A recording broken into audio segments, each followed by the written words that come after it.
Hi, good evening. Now I am going to talk about the prayer tank entry in the tankers.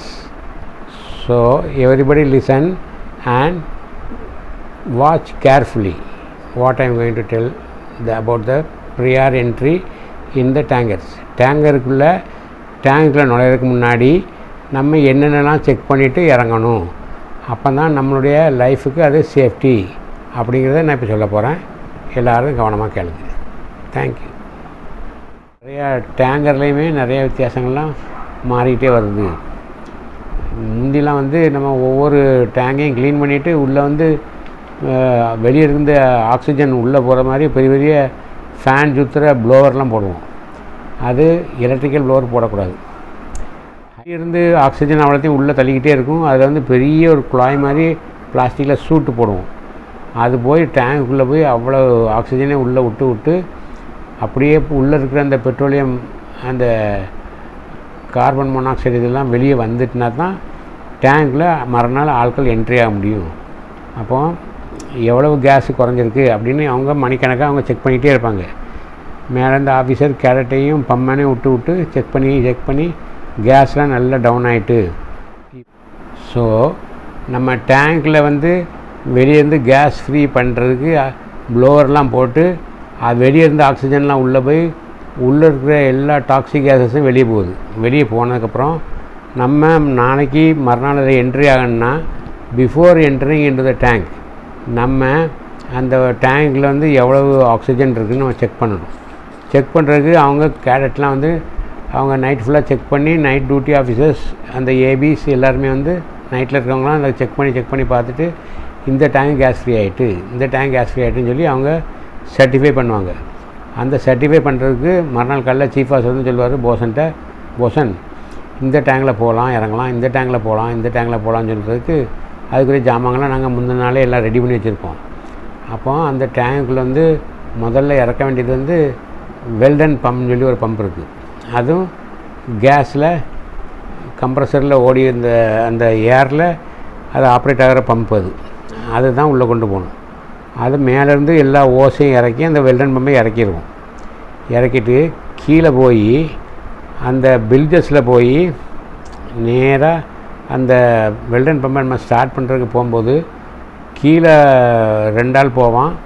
மேலே ஒரு போசன் இன்சார்ஜாக இருந்து செக்லிஸ்ட்டில் sign வாங்கிட்டு உள்ளே அனுப்புவார். அவர் சொல்லுவார் கேஸ் ஃப்ரீ பண்ணியாச்சு, இப்போ இதனுடைய கேஸ் எவ்வளோ இருக்குது அப்படிங்கிறத டியூட்டி ஆஃபீஸர்கிட்ட மேலே பிரிட்ஜில் அவர் சொல்லணும்.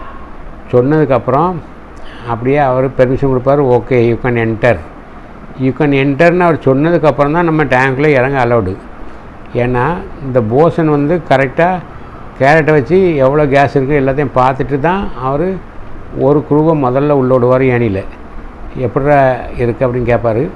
அவன் டிகே போசன் அபி ஹம் ஜா சக்தா, நாங்கள் இப்போ போகலாம் அப்படின்னு சொல்லிட்டு அவர் ஒவ்வொரு லேடரில் இறங்கும்போது மேலேருந்து அவர் பார்த்துக்கிட்டே இருப்பார். 2வது கூட இன்னொரு ஆள் விடுவார். எல்லாருமே அதுக்குரிய வாக்கி டாக்கி என்னென்ன அந்த சின்ன ப்ரீத்திங் அப்பரேட்டஸ் இதெல்லாம் மேலே ஸ்டாண்ட்பையில் எல்லாம் ரெடியாக இருக்கும். மெதுவாக கீழே போய் அந்த கப்பல் எந்த சைடில் அதனுடைய பில்ஜஸ்ன்னு சொல்கிற அந்த பம்ப் அவுட் பண்ணுற அந்த இது இருக்கு, அதில் போய் கரெக்டாக போர்ட் சைடில் இருந்துன்னா போர்ட் சைடு கொஞ்சம் லிஸ்ட் பண்ணுவாங்க. ஸ்டாபோர்ட் சைடில் இருந்தால் ஸ்டாபோர்ட் சைடில் பண்ணுவாங்க. எந்த டேங்கில் போகிறாங்களோ அதை கனெக்ட் பண்ணி சீஃப் ஆஃபீஸர் அந்த லிஸ்ட்டை கொண்டு வருவார்.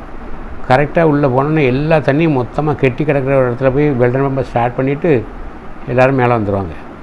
தண்ணி அவ்வளவும் ட்ரை ஆகிறதுக்கு ஒரு 10 நிமிஷம் 5 நிமிஷம் ஆகும். ட்ரை ஆன பிந்தி திரும்ப அது வரைக்கும் வெளியிருந்து நல்ல ஆக்சிஜன் நல்லா குடிச்சிக்கிட்டே இருப்பாங்க. 10-15 நிமிஷம் கழித்து திரும்ப போய் அங்கே போய் அந்த பெல்மோத்தில் இருக்கிற எல்லா விதமான அழுக்குகளையும் நல்லா வாளியை வச்சு துணியை வச்சு நல்லா தொடச்சி எடுத்து நீட் பண்ணிவிட்டு வெளியே வந்துடுவாங்க. வெளியே அடுத்த டேங்கில் இறங்குவாங்க. அடுத்த டேங்கில் இறங்கி இப்படியே ஒவ்வொரு டேங்காக பண்ணி பார்த்திங்கன்னா 1 போர்ட் 1 ஸ்டாபோர்ட் 1 சென்டர் இந்த 3 முதல்ல க்ளீன் ஆகிட்டு, அப்புறம் 2 போர்ட் 2 சென்டர் 2 ஸ்டாபோர்ட் இப்படியாக பண்ணி ஒரு 18-20 டேங்கை அவங்க ரெடி பண்ணி அடுத்த கார்கோவுக்கு அவங்க ரெடி பண்ணி வச்சுருவாங்க. நெக்ஸ்ட் கார்கோ இந்த நாட்டுக்கு போகிறோம், அப்போ அதுக்கு தக்கன நல்லா க்ளீனாக இருக்கணும் அப்படின்னு சொன்னோன்னா நெக்ஸ்ட் போர்ட்டில் இதே மாதிரி இந்த கேஸ் ஃப்ரீலேயே நம்ம போய் எல்லா டேங்கையும் திறந்து வச்சுருவாங்க. கேஸ் ஃப்ரீ ஆனோடனே எல்லாத்தையும் தொடச்சி பிந்தி வெளியே இருக்கிற நல்ல அட்மாஸ்ஃபியரில் இருக்கிற காற்று உள்ளே போய் அந்த டேங்கெல்லாம் நல்லா ட்ரை ஆக்கிடும்.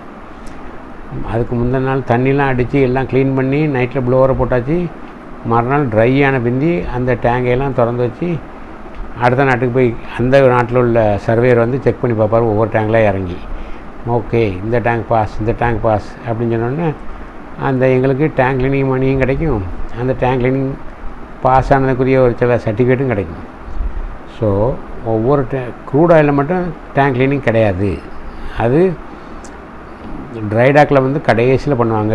ஒரு வருஷம் 2 வருஷம் கழித்து ட்ரைடாக்கில் தான் அந்த க்ரூட் ஆயிலில் வந்து நம்ம பண்ணணும்.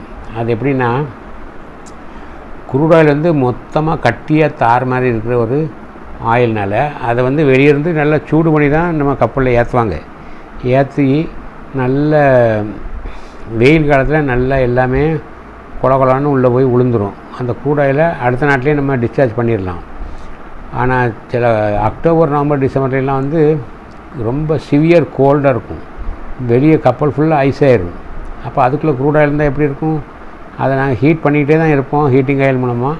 ஆனாலும் கார்கோஸில் வந்து பைப் லைன்லாம் அப்படியே உறைஞ்சி அப்படியே ரொம்ப கட்டியாயிடும்.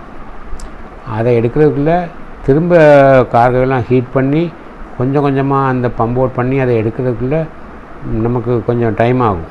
அதுக்கு ரொம்ப ஸ்பெஷலான ஒரு கேர் எடுப்பாங்க. க்ரூட் ஆயில் டேங்கரில் டேங்க் க்ளீனிங் கிடையாது, டேங்க் க்ளீனிங் மணியும் கிடையாது. எங்கேயோ ஒரு கார்கோ ஏற்றுறோம், எங்கேயோ க்ரூட் ஆயிலை இறக்குறோம், அவ்வளோதான்.